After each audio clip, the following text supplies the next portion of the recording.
Amarjoni ya, dari kemarin saya lihat pernyataan dokter Camelia ini membuat saya curiga bahwa dokter Camelia ini ada ugutan, semacam ada ancaman, semacam ada teror dari beberapa orang atau seseorang.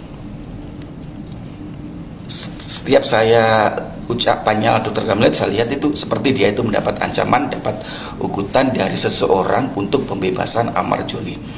Terus sikap dokter Amelia ini langsung tiba-tiba tidak ada angin, tidak ada hujan, langsung just berarti. Dan dalam prokesnya saya lihat itu seperti ada sesuatu ancaman dari seseorang buat keluarganya dokter Amelia. Kalau kau ingin bebas, lepaskan Amarjoni. Itu saya lihat itu.